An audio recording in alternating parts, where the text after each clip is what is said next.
ഒന്നും പറയണ്ട, ഭയങ്കര കോമഡിയാ. ചിരിക്കരുത്. ഡൽഹി നിയമസഭാ തെരഞ്ഞെടുപ്പിൽ ഇടതു പാർട്ടികൾക്ക് ദയനീയ പരാജയം. ഇത്രയും വലിയ ഗതികെട്ടവൻ ഈ ലോകത്ത് വേറെ ആരെങ്കിലും ഉണ്ടാവും എന്റെ കർത്താവേ. നോട്ടയ്ക്കും താഴെയാണ് കമ്മ്യൂണിസ്റ്റ് പാർട്ടികൾക്ക് ലഭിച്ച വോട്ട്. ഇവന്റെ സ്ഥലത്ത് ഞാനായിരുന്നെങ്കിലേ ആത്മഹത്യ ചെയ്തേനെ 3 പ്രാവശ്യം.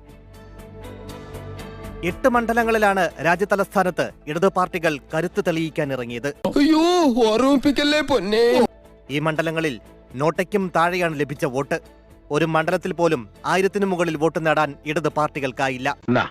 എന്റെ മുമ്പ് തൂങ്ങിച്ചത് ഇതിനേക്കാൾ വലിയൊരു സഹായം അച്ഛന് ചെയ്യാൻ പറ്റില്ല. പിടിച്ചേ. വികാസ്പുരിയിൽ മത്സരിച്ച CPI സ്ഥാനാർത്ഥിയും മലയാളിയുമായ ഷെജോ വർഗീസിനാണ് ഏറ്റവും കൂടുതൽ വോട്ട് ലഭിച്ചത്.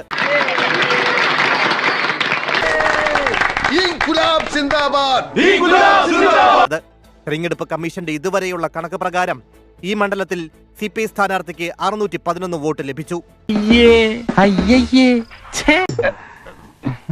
1127 വോട്ടാണ് നോട്ടയ്ക്ക് ഇവിടെ ലഭിച്ചത്.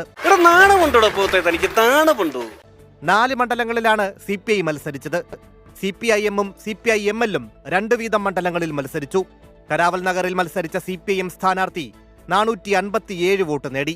ഇതാണ് CPIM-ന് കിട്ടിയ ഏറ്റവും വലിയ വോട്ട്. ഇവിടെ നോട്ടയ്ക്ക് 709 വോട്ട് ലഭിച്ചു. കോൺലിയിൽ മത്സരിച്ച CPIML-ന്റെ അമർജിത് പ്രസാദിന് കിട്ടിയത് 100 വോട്ട്. മൊത്തത്തിൽ 2638 പേരാണ് ഇടത് സ്ഥാനാർത്ഥികളിൽ വിശ്വാസമർപ്പിച്ചത്. കിട്ടേണ്ടതൊക്കെ കിട്ടിയല്ലോ, സമാധാനമായല്ലോ. ഇനി സ്വസ്ഥമായിട്ട് വണ്ടി ഈ റോഡിൽ